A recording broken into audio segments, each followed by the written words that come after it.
আলহামদুলিল্লাহ, আল্লাহ পাকের শুকর ও সুজুদ যে মহান রব্বুল আলামিন আমাদেরকে পবিত্র জুমাবারে জুমার মসজিদে আগে ভাগে এসে আলোচনায় শামিল হওয়ার তৌফিক দান করেছেন।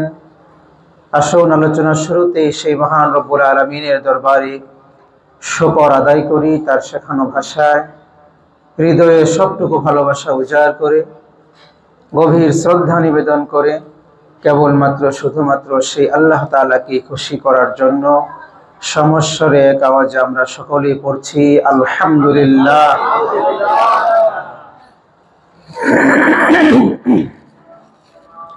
সম্মানিত মুসল্লিয়ানি কেরাম, গত জুমায় আমরা ইসলামের একেবারে শুরুর যে ইবাদা, এটা ফার্স্ট প্রায়োরিটি যুক্ত ইবাদা ওযু, এই ওযু এর বিষয়ে আমরা গুরুত্বপূর্ণ কথা বলার চেষ্টা করেছি। আমি আশা করছি আপনারা সেই আলোচনা থেকে উপকৃত হয়েছেন। আজকে আমরা যে বিষয়টা কথা বলবো এটা অত্যন্ত গুরুত্বপূর্ণ। ওযু করার পরে আমরা সাধারণত যে কাজটি করি সেটা হলো সালাত, নামাজ পড়ি। নামাজের একেবারে খুলে যতক্ষণ সময় আমাকে পারমিট করবে, দলিলের আলোকে, যেহেতু আমাদের এই উপমহাদেশে আমরা হানাফি স্কুল অফ থটকে ফলো করি, হানাফি মাযহাবকে ফলো করি, আর আমার মুসল্লি যারা আছেন অধিকাংশই হলো হানাফি মাযহাবের অনুসারী। ভিন্ন মাযহাবেরও থাকতে পারেন, সালাফি মানহাজেরও থাকতে পারেন। যেহেতু অধিকাংশে হানাফি মাযহাবের অনুসারী, আমি আমার আজকের আলোচনা সাজিয়েছি হানাফি মাযহাবের নামাজের পদ্ধতি এবং এই পদ্ধতিগুলোর পেছনে সঠিক কোনো দলিল আছে কিনা, এই দলিলের আলোকে আজকে আমরা কথা বলবো ইনশাআল্লাহ। প্রথম একটি কথা আমি পরিষ্কার করে নিচ্ছি, সেটা হলো যেহেতু আমি আজকে কথা বলবো হানাফি মাযহাবের আলোকে, সুতরাং আমার দলিলগুলো থাকবে হানাফি মাযহাবের অনুকূলে। এর বাইরেও দলিল থাকতে পারে যেগুলো অন্যান্য মাযহাবের যারা আমল করছেন তাদের জন্য। সুতরাং আমরা আজকে কথা বলবো হানাফি মাযহাবের আলোকে আমাদের নামাজের পদ্ধতি, যেটা দলিল সম্বলিত। আল্লাহ তাআলা আমাদেরকে সঠিক কথাগুলো বলার এবং সঠিক কথাগুলোর উপর গভীর মনোযোগের সাথে শ্রবণ করে আমল করার তৌফিক দান করুন। আমরা সবাই বলছি আমিন। সম্মানিত হাজিরিন, মাযহাব এটা হলো একটি পথ, মাযহাব হলো একটি মত। মাযহাব মানে হলো বিশেষজ্ঞ আলেমগণের দেখানো পথ কিংবা মত, এটাকেই আসলে বলা হয় মাযহাব। মাযহাব মানে ভিন্ন কিছু নয় যেটা থেকে আমরা মিসগাইড হই। হানাফি ফিকহ হলো কোরআন এবং সুন্নাহর সুবিন্যস্ত একটি সংকলনের নাম হলো হানাফি ফিকহ। এমনি ভাবে ইমাম মালিকের মালিকি ফিকহ, ঠিক একই রকম ভাবে ইমাম শাফিঈর শাফিঈ ফিকহ, ইমাম আহমদ ইবনে হাম্বল রাহমাতুল্লাহি আলাইহির হাম্বলি ফিকহ। যেহেতু আমরা হানাফি মাযহাবকে ফলো করি, সেই হিসেবে আমরা আজকে কথা বলছি হানাফি মাযহাবের আলোকে। তো আমরা যে নামাজ পড়ি, প্রথমে আমাদের জানতে হবে নামাজের ফরজ কয়টি। যে ফরজগুলি আমরা মানুষের সামনে প্রকাশ করি, আমাদের উলামায়ে কেরাম বলেন এবং এই উপমহাদেশের সাবকন্টিনেন্টের উলামায়ে কেরাম বলেন, এই ফরজগুলো আসলে তারা নিজের থেকে বানিয়ে বলেন নাকি আল্লাহর কোরআন তাদের সপক্ষে দলিল আছে, রাসূল করিম সাল্লাল্লাহু আলাইহি ওয়াসাল্লামের সরিহ সুন্নাহগুলো তার পেছনে দলিল আছে। সেই বিষয়গুলো আজকে আমরা কথা বলবো ইনশাআল্লাহ। আপনারা আছেন তো সবাই? মনোযোগ। আচ্ছা, নামাজের ভেতরে এবং বাহিরে আমরা সবাই জানি এটা একেবারে সকালের সব মক্তবের পড়া। কত ফরজ যেন? কত ফরজ? 13, 14, 17। সুবহানাল্লাহ, এক ফরজ নিয়ে এত ইখতিলাফ।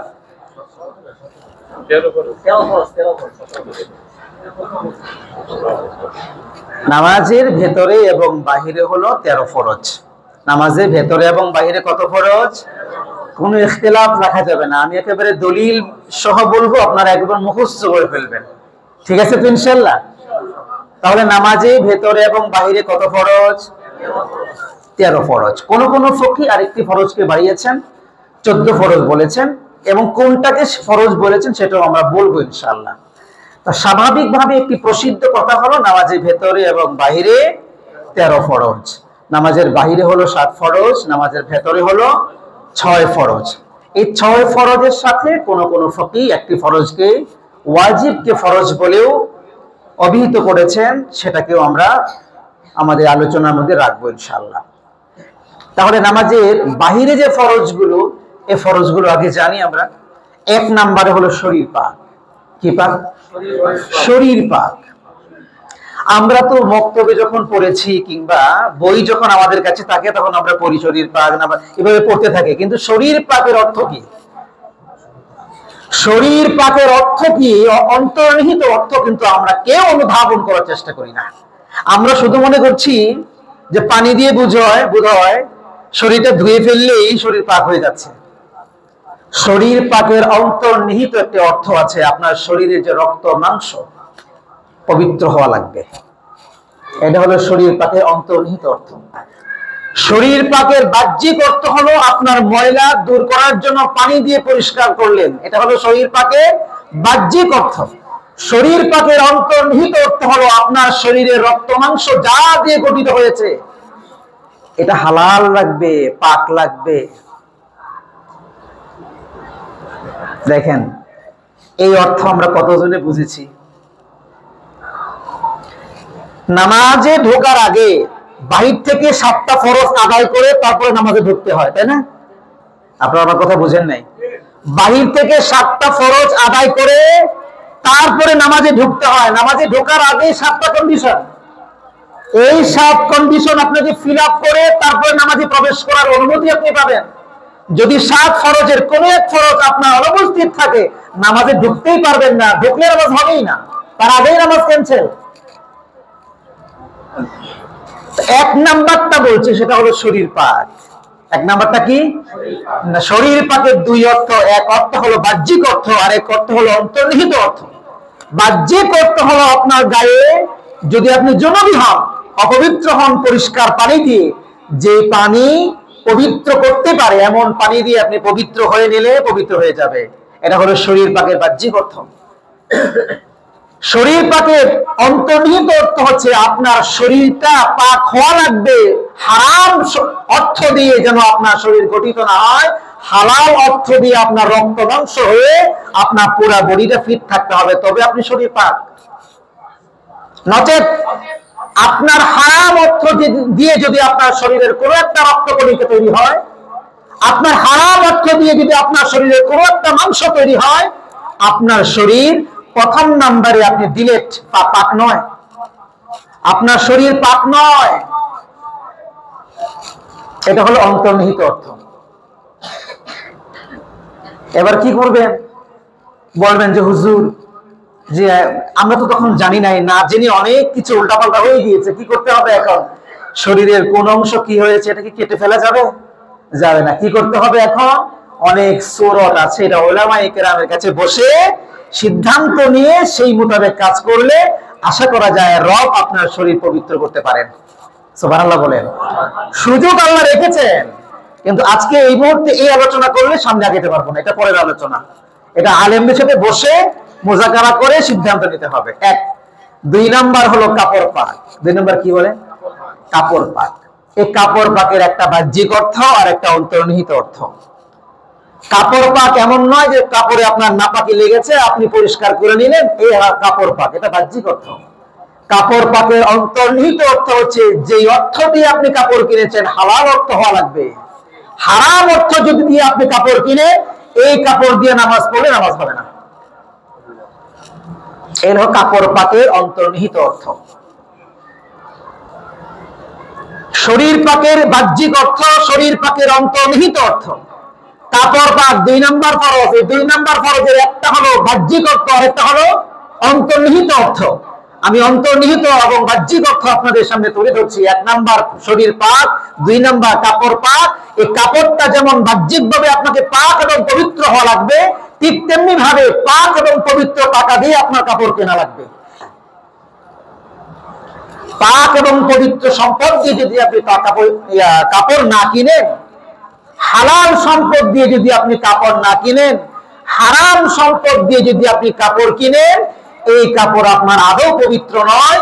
এই কাপড় দিয়ে নামাজ পড়লে নামাজ হওয়ার সম্ভাবনা নাই।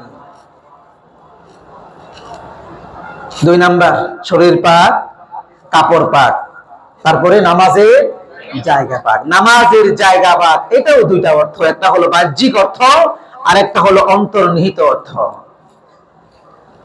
নামাজের জায়গা পাকের এক অর্থ হলো আপনার যেই জায়গায় আপনি সিজদা করছেন, যেই জায়গায় আপনি দাঁড়াচ্ছেন, যেই জায়গায় দাঁড়িয়ে মাওলানা হাকিকের সামনে আপনি সিজদা করছেন, সেই জায়গাটা পবিত্র হওয়া লাগবে, পাক হওয়া লাগবে, বাহ্যিক নাপাকি থেকে পাক হওয়া লাগবে।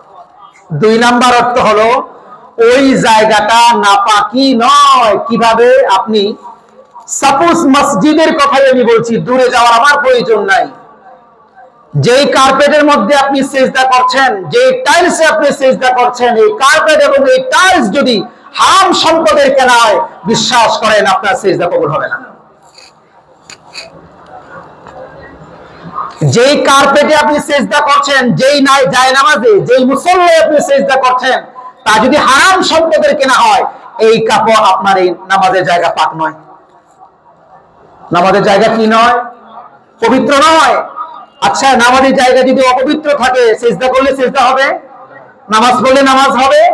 এবার সিদ্ধান্ত আপনার, বাসা কিংবা মসজিদ, যেই জায়গায় হোক না কেন, যদি আপনার জায়গাটা অপবিত্র থেকে থাকে, নামাজ হবে না।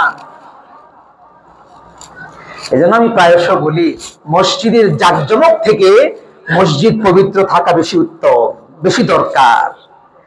রাসূল করিম সাল্লাল্লাহু আলাইহি ওয়াসাল্লাম বড় আশঙ্কা নিয়ে হাদিস বলেছেন। তিনি বলেছেন, শেষ জামানার মসজিদ গরু ফুল সজ্জিত হবে, রং সজ্জিত হবে, অনেক সুন্দর চমৎকার হবে, কিন্তু মসজিদে জায়গা থাকবে না। পাক জায়গা থাকবে? আমাদের অনেক জায়গা, আপনারা রাগ করবেন না, অনেক জায়গায়, আমাদের বাইতুল আমাদের কথা বলছি না, অন্য জায়গার কথা বলছি। আমাদের অনেক জায়গার মসজিদগুলোর দাতাশীলেরা, যারা দাতা টাকা দেয় 50,000 1 লাখ করে, তাদের অধিকাংশ মানুষের টাকার হালাল সম্পদ নয়, হারাম সম্পদ থেকে দান করা হয়। এই দানে যদি উনি নিয়ত করে সওয়াবে, ঈমানও যাবে, টাকা সওয়াব তো সবই যাবে। এটা আমি মুফতি আরিফ মাহমুদের কথা নয়। আপনি বিশ্বাস না করলে এই দেশের প্রতিটি যত উলামায়ে কেরাম আছেন, তাদের কাছে গিয়ে আপনি ফতোয়া আনেন, একই ফতোয়া আসবে, একই ফতোয়া আসবে। যদি কেউ হারাম সম্পদ থেকে কোথাও দান করে এবং সেই দানে যদি সওয়াবের নিয়ত করে, সওয়াব তো হবেই না, ঈমান চলে যাবে। এটা 100 চলে যাবে, ঈমান চলে যাবে। তাহলে মসজিদ জাকজমক করার চাইতে মসজিদ পবিত্র রাখা, এটা হলো মুসলমানদের অন্যতম দায়িত্ব, মুসলমানদের অন্যতম দায়িত্ব। আরে মিয়া, হুজুর আকরাম সাল্লাল্লাহু আলাইহি ওয়াসাল্লাম যখন সিজদা করতেন, জমিনে সিজদা করতেন, তো সিজদা করার পরে মাথার উপর থেকে যদি আসমান থেকে পানি পড়তো, রাসূলের কপাল আর নাক মুবারক পানিতে আর মাটিতে ভিজে যেত। দু জাহানের সরকারের নামাজ যদি মসজিদের এই অবস্থা হয়, উনি চাইলে তো আল্লাহরে বলতো, আল্লাহ আমার মসজিদটা স্বর্ণ দিয়ে বানায় দাও 1 সেকেন্ড সময়। মসজিদ কি স্বর্ণ দিয়ে হতো না? তাই বলে আমি এটা নিরুৎসাহিত করছি না যে আপনারা মসজিদ সৌন্দর্য করবেন না। হ্যাঁ, হালাল সম্পদ থেকে মসজিদ সুন্দর করেন। মসজিদ নববী সুন্দর, মসজিদুল হারাম সুন্দর, বাইতুল্লাহ সুন্দর। সুন্দর কি সুন্দর না?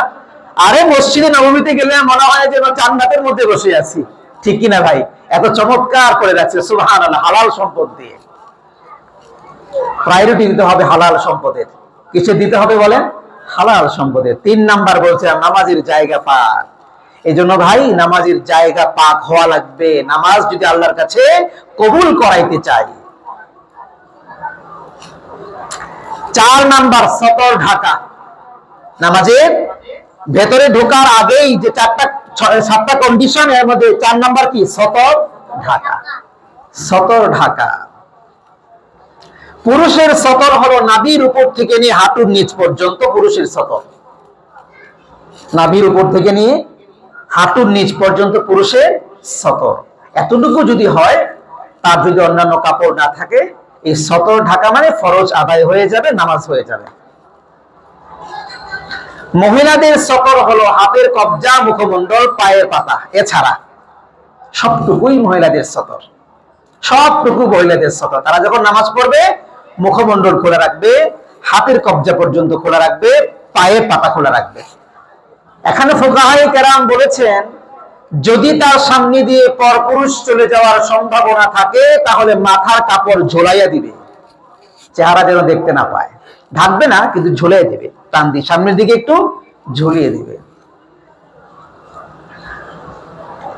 এই হলো 4 নাম্বার ফরজ, সতর ঢাকা। 5 নাম্বার ফরজ হলো কিবলামুখী হওয়া। আপনাকে নামাজ পড়তে হলে 5 নাম্বারে যে শর্তটা ফিল আপ করে আপনাকে নামাজে দাঁড়াতে হবে, এটা হলো কিবলামুখী হয়ে আপনাকে নামাজ পড়া লাগবে। এটা নিয়ে বিশদ আলোচনা আছে, ফুকাহায়ে কেরাম অনেক আলোচনা করেছেন, সেদিকে আমি যাচ্ছি না, আপনাদের বুঝতে কষ্ট হবে সেই জন্য। 6 নাম্বার হলো ওয়াক্ত মতো নামাজ পড়া। 6 নাম্বার কি বলেন? ওয়াক্ত মতো নামাজ পড়া। এমন নয় যোহরের নামাজ আসরে পড়লাম, আসর মাগরিব এশা একসাথে জমিয়ে বাসায় গিয়ে পড়লাম, এরকম নয়। বরং নামাজের ফরজের মধ্যে অন্যতম একটি ফরজ হলো ওয়াক্ত মতো নামাজ পড়া। 7 নাম্বার হলো নিয়ত করা। 7 নাম্বার কি বলেন?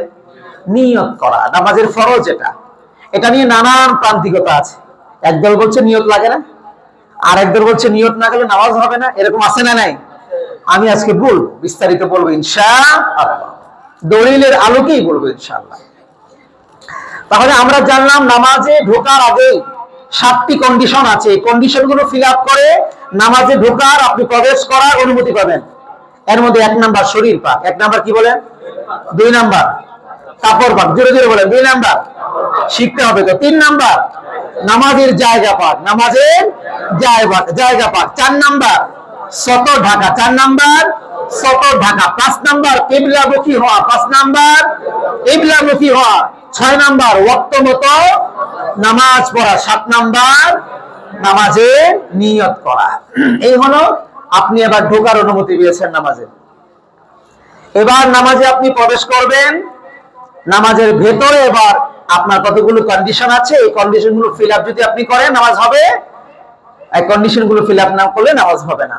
একটি গুরুত্বপূর্ণ মাসআলার অবতারণা হচ্ছে, সেটি হলো নামাজে যদি কেউ ইচ্ছায় অনিচ্ছায় ভুলে যে কোনো ভাবে যদি ফরজ নাগা করে, ফরজকে বাদ দিয়ে দেয়, ফরজকে মিস্টেক করে, তার নামাজ বাতিল হয়ে যায়।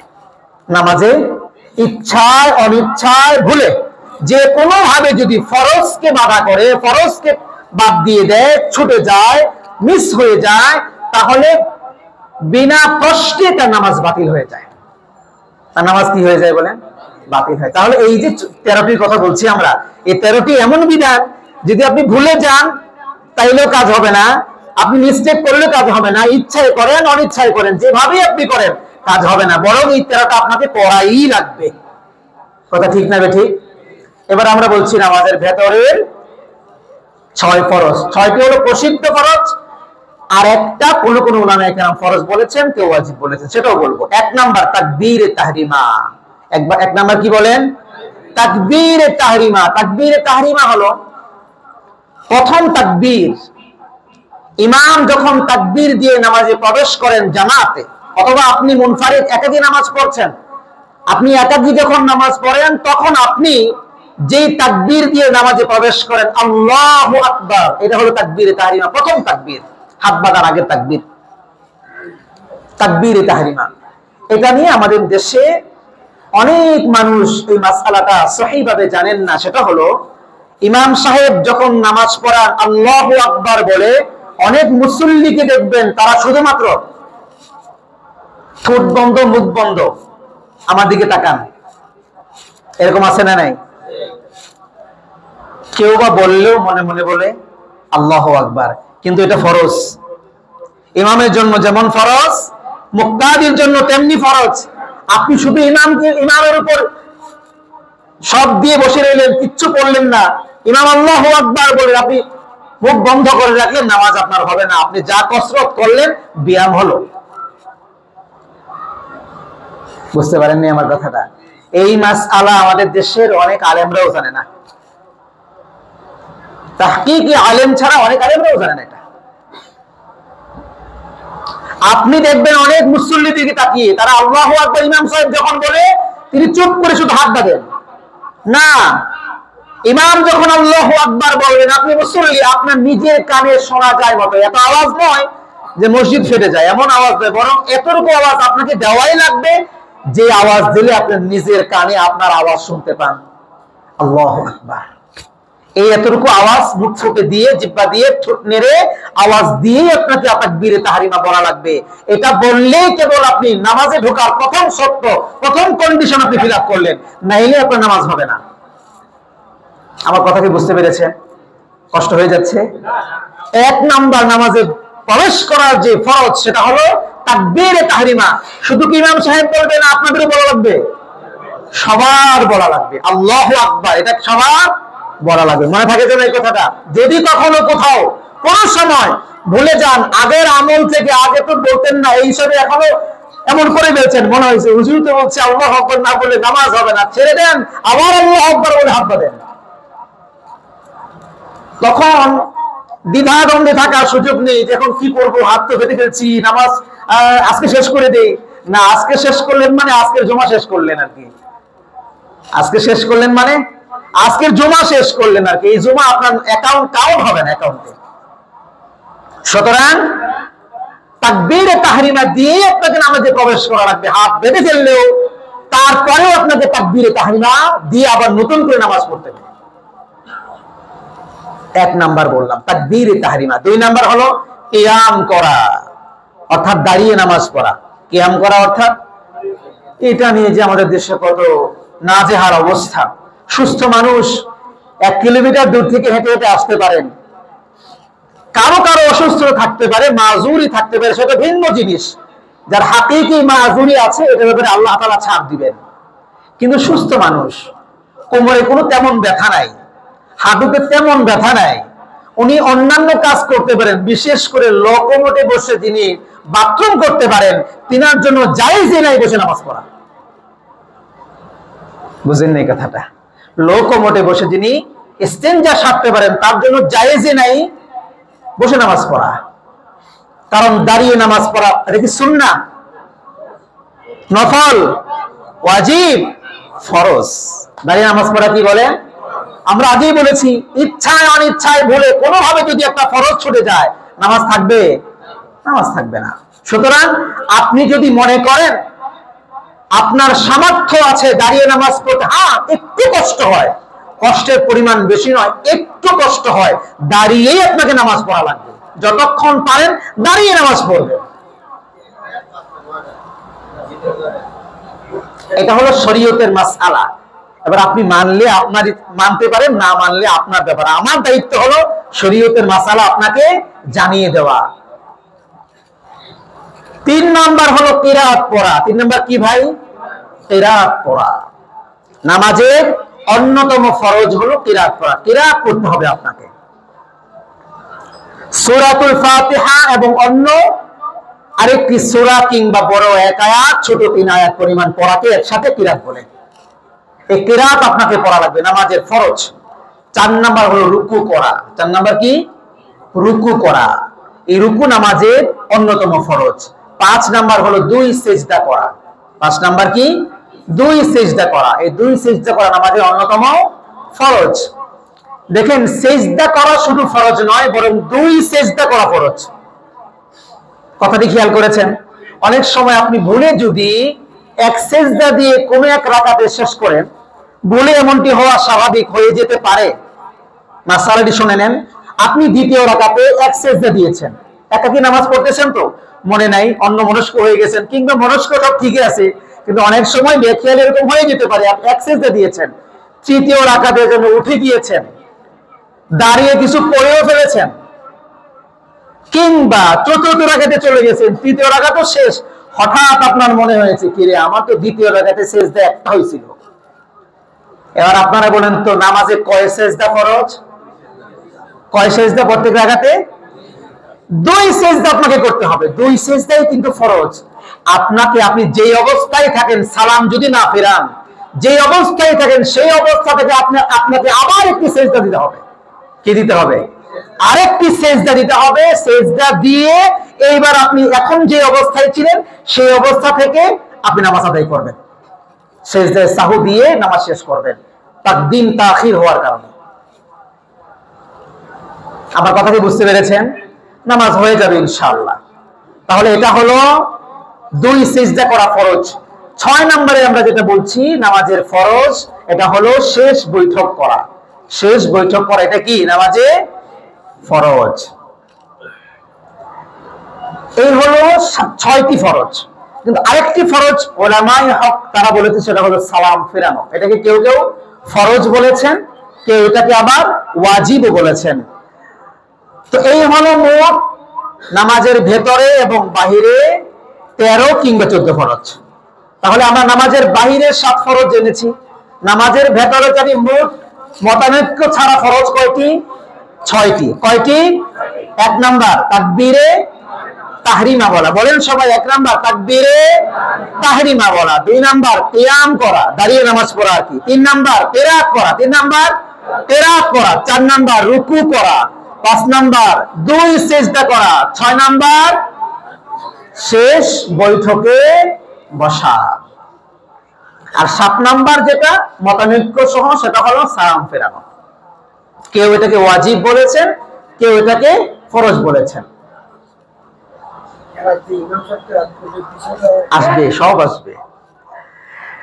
আচ্ছা, এবার আমরা একটা একটা করে পয়েন্ট আউট করছি। নামাজের বাহিরের ফরজগুলো আমরা যে করি, এই যে 7টা ফরজ বললাম, এগুলো আমি মুফতি সাহেব বললেই হবে না, আল্লাহর দলিল লাগবে। দলিল আছে কিনা দেখেন। 1 নাম্বার শরীর পাক, সূরা মাইদা 6 নম্বর আয়াত। আল্লাহ বলেন ওয়াইন কুনতুম জুনুবান ফাতাহহারু। আল্লাহ বলেন যদি তোমরা অপবিত্র হও তাহলে কি করো? পবিত্র হয়ে নাও। শরীর পাক 1 নাম্বার কি? শরীর পাক। এই কথা কে বলেছেন? যদি তোমরা অপবিত্র থেকে থাকো, যে কোনো মাধ্যমে অপবিত্র হয়েছো, ফিজিক্যাল ইন্টারকোর্সের মাধ্যমে হোক বা যে কোনো মাধ্যমে তুমি অপবিত্র হয়েছো, এবার তোমার দায়িত্ব হলো নামাজের আগে 1 নাম্বার কন্ডিশন কি করা? পবিত্র হওয়া। এটা তিরমিজির 1 এবং 3 নং হাদিস। হাদিসের মান হাসান, সহিহ প্রকার। এই হাদিস খুঁজলেও আপনি এর সপক্ষে দলিল পাবেন। তারপরে আমরা 2 নম্বরে বলেছি কাপড় পাক। 2 নম্বর কি বলেছি? কাপড় পাক। সূরা মুদ্দাসসির আয়াত নাম্বার 4 আল্লাহ বলেছেন ওয়াসিয়াবাকা ফাতাহহির। তোমরা তোমাদের পোশাক পরিচ্ছদকে পবিত্র করো। যদি অপবিত্র থেকে থাকে নামাজে দাঁড়াবা, তো নামাজে দাঁড়ানোর আগে আল্লাহর সামনে, আহকামুল হাকিমিন রবের সামনে দাঁড়াবা। সুতরাং অপবিত্র জামা নিয়ে তোমার নামাজে দাঁড়ানো যাবে না। ওয়াসিয়াবাকা ফাতাহহির। তুমি তোমার অপবিত্র জামাটাকে পবিত্র করে তারপরে নামাজে দাঁড়াও। এর সপক্ষে আপনি তিরমিজির হাসান হাদিস 1 এবং 3 নম্বর হাদিস খুঁজলে আপনি এর সপক্ষে দলিল পাবেন। 3 নাম্বার নামাজের জায়গা পাক। নামাজের কি পাক? জায়গা পাক। এর সপক্ষে সূরা বাকারা 125 নম্বর আয়াতে আল্লাহ রাব্বুল আলামিন বলেন ওয়াহিদনা ইলা ইব্রাহিম ওয়া ইসমাঈল আন তাহহিরা বাইতিয়া লিত-তাইফিনা ওয়াল আকিফিনা ওয়ার রুকআইস সুজুদ। আল্লাহ বলেন আমি ইব্রাহিম এবং ইসমাঈলকে দায়িত্ব দিয়েছিলাম যে তোমরা আমার গৃহকে তাওয়াফকারী, ইতিকাফকারী, রুকু সিজদাকারীদের জন্য তথা নামাজ আদায়কারীদের জন্য পবিত্র করো। তাহলে নামাজের কি লাগবে? জায়গা পবিত্র লাগবে। পবিত্র যে করা লাগবে ঘোষণাটি কার? আল্লাহ। এর সপক্ষেও আপনি তিরমিজির 1 এবং 3 নং হাদিস খুঁজলে দলিল পেয়ে যাবেন। 4 নাম্বার সতর ঢাকা। সূরা আরাফের 31 নম্বর আয়াত। সূরা আরাফের 31 নম্বর আয়াতে আল্লাহ তাআলা বলেন ইয়া বনি আদম খুযু যিনাতাকুম ইনদা কুল্লি মাসজিদিন। হে বনি আদম, তোমরা যদি নামাজে তোমার প্রতি তুমি যে নামাজে দাঁড়াবে, নামাজে যাওয়ার আগে তোমরা নামাজের বেশভূষা গ্রহণ করো। সুবহানাল্লাহ বলেন। নামাজের বেশভূষা গ্রহণ করা, সতর ঢাকা, এবং সতর ঢাকার পরেও আপনার যদি আরো সুন্দর কাপড় থাকে, যেমন আপনি সতর ঢাকলেন নাভির উপর থেকে হাঁটু পর্যন্ত, হাঁটুর নিচ পর্যন্ত, এরপরেও আপনার কি আছে? আরো সুন্দর জামা আছে, একটা পাঞ্জাবি আছে, একটা সুন্দর কোটি আছে, সুন্দর টুপি আছে, রুমাল আছে, টুপি আছে, এগুলো নিয়ে আপনি কোথায় যাবেন? নামাজে দাঁড়াবেন। এই ঘোষণা যিনি দিয়েছেন তিনি কে? আল্লাহ। খুযু যিনাতাকুম ইনদা কুল্লি মাসজিদিন, তোমরা তোমাদের মসজিদে নামাজে যাওয়ার আগে তোমরা তোমাদের কাছে থাকা যে সুন্দর পরিচ্ছদ গুলো আছে, পোশাক গুলো আছে, এগুলো পরিধান করে নামাজে যাও।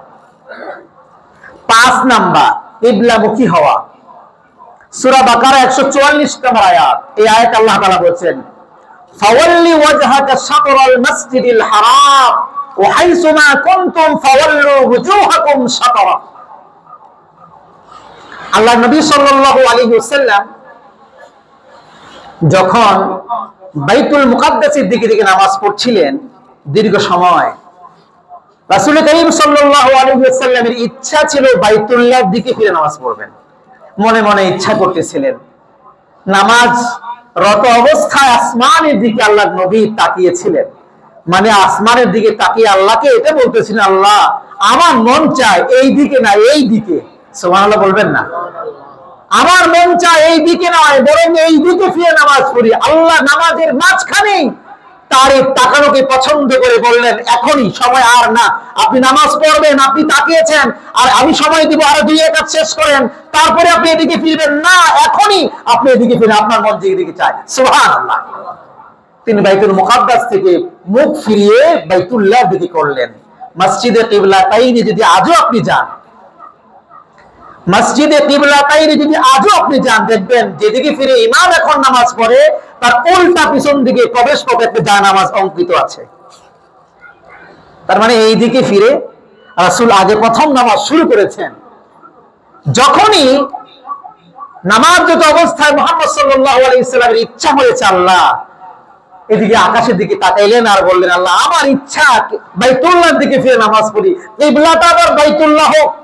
আল্লাহ তৎক্ষণাৎ কবুল করে তখনই নির্দেশ দিয়েছেন, কিবলা ঘুরে ফেলেন, আর লাগবে না, আপনার ইচ্ছাই আমার ইচ্ছা। সুবহানাল্লাহ। এ তো হলো আমার নবী, এ তো হলো আমার নবী। নামাজের মাঝখানে যার দোয়া কবুল, নামাজের মাঝখানে ইচ্ছা পোষণ করতে দেরি হয়, আল্লাহ যার ইরাদা পূরণ করতে দেরি হন না, তিনি হলেন আমার নবী। এই নবী যদি চাইতেন যে আমি একটু ঘরে বসে থাকি, দিনের দাওয়াতের কাজ এত কি দরকার, সবাই মুসলমান বানিয়ে দেন, সবাই আমার উম্মত বানিয়ে দেন, পারতেন বলতে। কিন্তু নবী এটা করেন নাই। করেছেন না, বরং দান দান শহীদ করেছেন, মাথার ভেতরে হেলমেট ঢুকাইছেন, কত কষ্ট তিনি করেছেন, তাই না? সুন্নাহ হলো বসে থেকে কোনো কাজ করা যাবে না, বরং চেষ্টা মুজাহাদা করা লাগবে প্রত্যেকটা কাজের জন্য, কি দিনের হোক কি দুনিয়াবি হোক, প্রত্যেকটা কাজের জন্য আপনাকে চেষ্টা মুজাহাদা করা লাগবে। আপনার চেষ্টা যেখানে শেষ হবে, রবের সাহায্য তখন থেকে নেমে আসবে। সুবহানাল্লাহ বলেন। প্রিয় ভাইরা, এই হলো 5 নাম্বার কিবলামুখী হওয়া। 6 নাম্বার ওয়াক্ত মতো নামাজ পড়া। ওয়াক্ত মতো নামাজ পড়া। সূরা নিসা 103 নম্বর আয়াত আল্লাহ বলেন, ইন্না সালাতা কানাত আলাল মুমিনিনা কিতাবাম মাওকুতা, নিশ্চয়ই নামাজ তথা সালাত মুমিনদের উপর নির্দিষ্ট সময়ে কায়েম করা ফরজ। মুমিনদের জন্য নির্দিষ্ট সময় অর্থাৎ ওয়াক্ত মতোই নামাজ আদায় করা, কায়েম করা মুমিনদের উপর ফরজ। ফজরেরটা ফজরে, যোহরেরটা যোহরে, আসরেরটা আসরে, মাগরিবেরটা মাগরিবের সময়, ইশারেরটা ইশারের সময়। এখন দেখেন এই যে রাসূল করিম সাল্লাল্লাহু আলাইহি ওয়াসাল্লাম আমাদের জন্য ফজর নির্দিষ্ট করেছেন, যোহরের টাইম নির্দিষ্ট করেছেন, আসর নির্দিষ্ট করেছেন, সময়টা আল্লাহ কিন্তু শুধু বলে দিয়েছেন সময়ের মতো নামাজ পড়া ফরজ, কিন্তু এটা আল্লাহ তাআলা খুলে খুলে বর্ণনা করেননি ফজরের সময় কতক্ষণ থেকে কতক্ষণ পর্যন্ত থাকবে। এটা আল্লাহ বলেছেন? বলেননি। যোহর কতক্ষণ থেকে কতক্ষণ থাকবে, কতক্ষণ 1 সেকেন্ড চলে গেলেই তোমার আসর ঢুকে যাবে, এটা কিন্তু আল্লাহ খুলে খুলে বলেননি। তাহলে আমরা জানলাম কার থেকে? মুহাম্মদুর রাসূলুল্লাহ সাল্লাল্লাহু আলাইহি ওয়াসাল্লাম থেকে। এই যে আমরা জেনেছি এটা বুখারী শরীফের হাদিস। বুখারী 1 নম্বর খণ্ড 75 নম্বর পৃষ্ঠা, হাদিস নাম্বার 521 নম্বর হাদিসের সুন্দর বিবরণ আছে। তারপরে দেখেন 7 নাম্বার, অন্তরে নির্দিষ্ট নামাজে নিয়ত করা, এটা হলো ফরজ। অন্তরে নির্দিষ্ট নামাজের কি করা? নিয়ত করা। সহিহ বুখারীর প্রথম হাদিস, ইন্নামাল আমালু বিন্নিয়াত, ইন্নামাল আমালু বিন্নিয়াত, সকল আমলের প্রতিদান তার নিয়তের উপর নির্ভরশীল। প্রিয় ভাইরা, নিয়ত মুখে বলাটা জরুরি নয়, এটা হলো মৌলিক মাসআলা। নিয়ত মুখে বলাটা জরুরি নয়, নিয়ত হলো অন্তরের দৃঢ় সংকল্পের নাম। আপনি যে নামাজ পড়তে আসছেন, বাসা থেকে জুমার জন্য ওযু করে গোসল করে পাক পবিত্র হয়ে জামা কাপড় পরে মসজিদে আসছেন জুমার নামাজ আদায় করার জন্য, ততক্ষণ পর্যন্ত আপনার নিয়ত বাকি আছে। যখন আপনি নামাজে দাঁড়ালেন, এমন অবস্থায় পাশের কেউ জিজ্ঞেস করলো কোন নামাজ পড়তেছো, আপনি চিন্তা ভাবনা ছাড়া যদি বলতে পারেন জুমার নামাজ পড়তেছি, আপনার অন্তরে নিয়ত আছে। আপনার অন্তরে, হ্যাঁ, যদি এমন হয় আপনি মাঝখানে এত কথা বলেছেন, এত খুশ গল্পে মেতেছেন যে নামাজের দাঁড়ানোর সময় কেউ যদি আপনাকে জিজ্ঞেস করে পাশ থেকে, ভাই কোন নামাজ পড়ছেন, চিন্তা করে যদি উত্তর দিতে হয়, আপনার অন্তরে নিয়ত নাই। এই অন্তরে নিয়ত না রেখে হাজার বার মুখে উচ্চারণ করে পড়লেও নামাজ হবে না। আমার কথা কি বোঝা গেল? অন্তরের ভেতরে নিয়ত না রেখে, কারণ নিয়ত এটা বলার নাম নয়, নিয়ত হলো করার নাম, আর করে হলো অন্তর দিয়ে। করে কি দিয়ে? অন্তর দিয়ে। যতক্ষণ পর্যন্ত আপনার অন্তরে এই নিয়ত না থাকবে, ততক্ষণ পর্যন্ত আপনি মুখ দিয়ে হাজার বার বললেও নিয়ত হবে না। হ্যাঁ, অন্তরে আছে, এবার আপনি মুখে বলতে পারেন, না বললেও কোনো সমস্যা নাই, বললে কোনো ঝামেলা নাই। অনেকে আবার বলে বললে ঝামেলা, আসলে ঝামেলা নাই, কারণ মুখেরটা তো ধর্তব্যই না, ঝামেলা আসবে কোথা থেকে? ধর্তব্য কোনটা? অন্তরেরটা। এই জন্য নামাজে নিয়ত করা যেটা, এটা হলো কি বলেন? ফরজ। এই প্রান্তিকতার কোনো সুযোগ নেই, নিয়ত লাগে না, এই প্রান্তিকতার সুযোগ নেই, বরং নিয়ত তো লাগেই। নিয়ত না থাকলে তো নামাজই হয় না, নিয়ত না থাকলে নামাজই হয় না। তবে সেই নিয়ত মুখে বলা নয়, বরং অন্তরের দৃঢ় সংকল্প, অন্তরে থাকা, এর নাম হলো নিয়ত। এবার আমরা জানবো নামাজের ভেতরের যে ফরজগুলো, এই ফরজগুলোর দলিল। তাকবীরে তাহরিমা, আল্লাহু আকবার, এটা হলো প্রথম ফরজ। দলিল সূরা মুদ্দাসির 3 নম্বর আয়াত, আল্লাহ বলছেন রাব্বাকা ফাকাব্বির, রাব্বাকা ফাকাব্বির, তোমার রবের নামে তুমি তাকবীর বলো, তোমার রবের নামে তাকবীর বলো। সহিহ বুখারী 1 নম্বর খণ্ড 101 নম্বর পৃষ্ঠা, হাদিস নাম্বার 833। সহিহ মুসলিম 1 নম্বর খণ্ড 176 নম্বর পৃষ্ঠা, হাদিস নাম্বার 411 412। সুনানে তিরমিজি 1 নম্বর খণ্ড 55 নম্বর পৃষ্ঠা, হাদিস নাম্বার 238। এই হাদিসগুলোতে এই ব্যাপারে চমৎকার বক্তব্য আছে। 2 নম্বর ফরজ, নামাজের ভেতরের কন্ডিশন। 2 নম্বর হলো ফরজ এবং ওয়াজিব নামাজ দাঁড়িয়ে পড়া, এটা ফরজ। শুধু ফরজ নামাজ নয়, ফরজ নামাজ এবং ওয়াজিব নামাজ দাঁড়িয়ে আদায় করা, এটা কি? ফরজ। হ্যাঁ, সুন্নত নামাজ আপনি চাইলে বসে পড়তে পারেন, এই কন্ডিশন নাই। দাঁড়ানো ফরজের কন্ডিশন সুন্নত নামাজে নাই। তবে এটা আছে, বসে পড়লে অর্ধেক সওয়াব হবে। সওয়াব কি হবে? অর্ধেক কাটা যাবে। যদি আপনি এমনিতেই মাযুরি হালাত ছাড়া এমনিতেই বসে পড়লেন, পড়ার আপনার ইখতিয়ার আছে, সুযোগ আছে, ফ্লেক্সিবিলিটি আছে, কিন্তু আপনি পড়লে অর্ধেক সওয়াব কাটা যাবে, নামাজ হবে সুন্নাহ নামাজ। কিন্তু ফরজ এবং ওয়াজিব দাঁড়ানোর সক্ষমতা থাকলে আপনাকে দাঁড়িয়েই পড়া লাগবে, এটা হলো ফরজ। দলিল সূরা বাকারা 238 নম্বর আয়াত, এই আয়াত আল্লাহ বলছেন ওয়াকুমু লিল্লাহি কানিতিন, তোমরা তোমার রবের জন্য বিনীত হয়ে দাঁড়াও। যখন নামাজ পড়বে তখন কি? বিনীত ভাবে, নম্র হয়ে, জড়সড় হয়ে, সুন্দর ভাবে, নিরহংকার ভাবে আল্লাহর সামনে তোমরা সুন্দর করে দাঁড়াও। এই ঘোষণা যিনি দিয়েছেন তিনি কে? আল্লাহ। যেটা আদেশ করেন সেটা উম্মতের জন্য, বান্দার জন্য মানা ফরজ।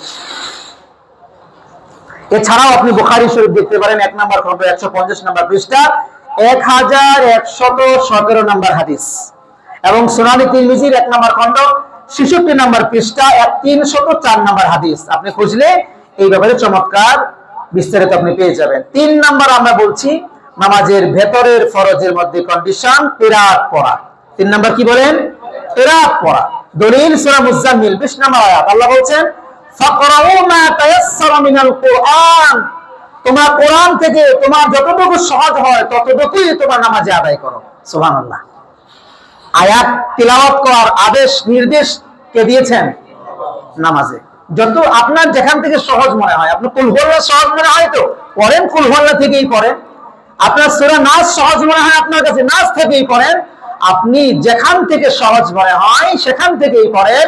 কন্ডিশন হলো বড় এক আয়াত হওয়া লাগবে, ছোট অন্তত 3 আয়াত হওয়া লাগবে, নামাজ হয়ে যাবে। বড় এক আয়াত, বড় কত আয়াত? অন্তত 1 আয়াত, ছোট অন্তত 3 আয়াত যদি হয় নামাজ হয়ে যাবে। সহিহ বুখারী 2 নম্বর খণ্ড 924 নম্বর পৃষ্ঠা, হাদিস নাম্বার 6251 নম্বর হাদিস। সুনানে তিরমিজি 1 নম্বর খণ্ড 66 নম্বর পৃষ্ঠা, 67 নম্বর পৃষ্ঠা, হাদিস নাম্বার 302 303। 4 নম্বর দলিল হলো, 4 নম্বর হলো আমাদের রুকু করা ফরজ। 4 নম্বর কি বলেন? রুকু করা ফরজ। এই ফরজের সপক্ষে দলিল হলো সূরা হজ্জের 77 নম্বর আয়াত। সূরা হজ্জের 77 নম্বর আল্লাহ বলছেন, ইয়া আইয়ুহাল্লাযীনা আমানু কাউ ওয়াসজুদু ওয়া'বুদু রাব্বাকুম ওয়াফআলুল খায়রা লাআল্লাকুম তুফলিহুন। হে মুমিনগণ, তোমরা রুকু করো। আদেশ কি করেছেন? আল্লাহ। তোমরা রুকু করো, এই আয়াত দিয়ে আল্লাহ তাআলা আমাদেরকে নির্দেশ করেছেন রুকু করার জন্য। সুতরাং রুকু করা ফরজ, রুকু করা ফরজ। এই হলো দলিল। তারপরে আপনি সহিহ বুখারী দেখতে পারেন 1 নম্বর খণ্ড 150 নম্বর পৃষ্ঠা, হাদিস নাম্বার 1113 এবং 1114 নম্বর হাদিস। সহিহ মুসলিমের 1 নম্বর খণ্ড 177 নম্বর পৃষ্ঠা, হাদিস নাম্বার 412। এখানে রুকু করার কথা আল্লাহ বলেছেন, কিন্তু রুকু করার কি পদ্ধতি, এই পদ্ধতির কথা কিন্তু আল্লাহ তাআলা কোরআন কারীমের মধ্যে বিস্তারিত বলেননি। রুকু করার পদ্ধতিটা আমরা কার থেকে জেনেছি? না না না, আপনারা আমার থেকে শিখছেন নি, মুহাম্মদুর রাসূলুল্লাহ সাল্লাল্লাহু আলাইহি ওয়াসাল্লাম থেকে আমরা শিখেছি, তাই না? কারণ আমি শিখেছি, ধরেন আমার উস্তাদ শেখুল ইসলাম আল্লামা শাহ আহমদ শফির কাছ থেকে শিখেছি। তিনি শিখেছেন হুসাইন আহমদ মাদানী রাহমাতুল্লাহ আলাইহি থেকে। তিনি শিখেছেন কয়েক ওয়াসিতায় মাহমুদ হাসান দেওবন্দির কাছে। তিনি শিখেছেন শাহ ওলিউল্লাহ মুহাদ্দিস তাহলবীর কাছে, কয়েক ওয়াসিতা ইমাম বুখারীর কাছে, ইমাম বুখারী ইমাম হুমায়দির কাছে। এমনি ভাবে উপরে যেতে যেতে দেখা গেছে ইমাম হাসান বসরির কাছে, দেখা গেছে এমনি এমনি ইমাম আবু হানিফার কাছে, এমনি এমনি আলকামার কাছে। আলকামা শিখেছেন তিনি হযরত ওমর ইবনে খাত্তাব থেকে, ওমর ইবনে খাত্তাব শিখেছেন দু জাহানের সরকার সাইয়্যিদুল আম্বিয়া মুহাম্মদুর রাসূলুল্লাহ সাল্লাল্লাহু আলাইহি ওয়াসাল্লাম থেকে। তাহলে আমাদের চেইনটা হলো, আমার থেকে শিখছেন মানে হলো মুহাম্মদ সাল্লাল্লাহু আলাইহি ওয়াসাল্লাম থেকে শিখছেন। আর আমরা শিখেছি কার কাছ থেকে?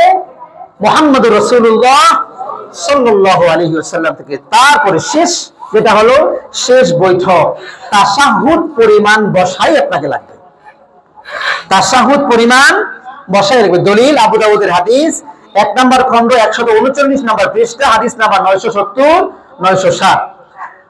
عن عبد الله بن مسعود رضي الله تعالى عنه أخذ بيده وأن رسول الله صلى الله عليه وسلم أخذ بيد عبد الله فعلمه التشهد في الصلاة فذكر مثل دعاء حديث الأعمش إذا قلت هذا أو قضيت هذا فقد قضيت صلاتك إن شئت أن تقوم فقم إن شئت أن تقعد فقعد।